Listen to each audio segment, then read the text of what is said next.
Everyone আপোনালোকক পুনৰবাৰ মোৰ চেনেললৈ স্বাগতম জনাইছোঁ। আজি আপোনালোকৰ বাবে মই ইডলি পিঠা এটা ৰেচিপি লৈ আহিছোঁ। আশা কৰোঁ আপোনালোকে মোৰ ভিডিঅ'টো চাই ভাল পাব।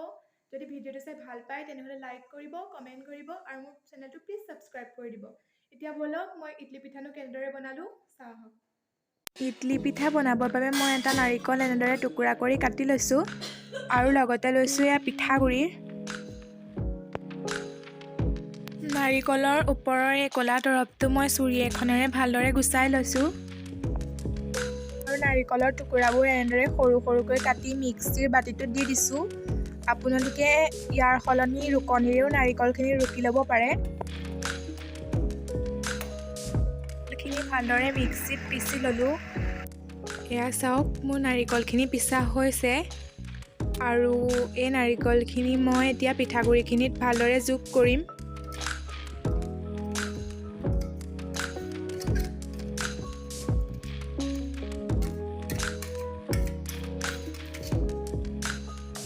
ইয়াতে মই 3 চামুচ ডাঙৰ চামুচেৰে চেনি যোগ কৰিছোঁ। আপোনালোকে মিঠাটো নিজৰ সোৱাদ অনুসৰি ল'ব পাৰে।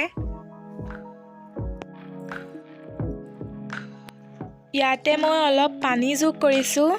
পানীখিনি আপোনালোকে একেলগে দি নিদিব, একেলগে দি দিলে বেটাৰটো পনীয়া হৈ যাবও পাৰে। সেইবাবে আপোনালোকে অলপ অলপকৈ পানী যোগ কৰিব আৰু এনেদৰে সানিব। এয়া মোৰ বেটাৰটো সনা হৈ গৈছে, ভালদৰে চাওক আপোনালোকে। ইডলি পিঠাটো বনাবৰ বাবে বজাৰত এনেকুৱা এডাল ষ্টেণ্ড পায়। আপোনালোকে সহজেই পাব বজাৰত বিচাৰিলে।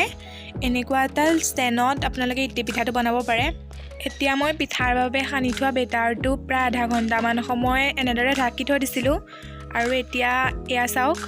ইয়াৰ পিছত আমি ঘিলা পিঠা বনোৱাৰ দৰে এনেদৰে লাডু কৰি তাৰপিছত চেপেটা কৰি আমি ষ্টেণ্ডডালত দি দিব লাগিব। আপোনালোকে পিঠাৰ আকাৰটো নিজৰ ইচ্ছামতে সৰু ডাঙৰ কৰিব পাৰে। মই অলপ সৰুকৈয়ে বনাইছোঁ।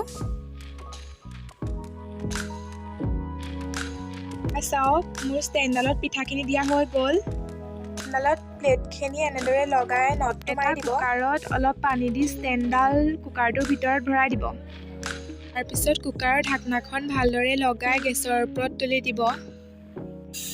কুকাৰটোৰ 2টা চিটি আহিবলৈ দিব আৰু 2টা চিটি অহাৰ পিছত আপোনালোকে গেছটো অফ কৰি প্ৰেছাৰ কুকাৰটো অলপ সময় ঠাণ্ডা হ'বলৈ নমাই থ'ব।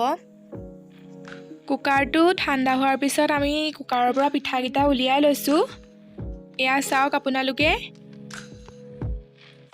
প্লেটকেইখন খুলি ভালদৰে আমি পিঠাকেইটা এটা এটাকৈ চুৰি এখনেৰে উলিয়াই লৈছোঁ। পিঠাকেইটা খুব সুন্দৰকৈ সিজিছে। তিনি বেটাৰে আমাৰ প্ৰায় 40টামান পিঠা হৈছে।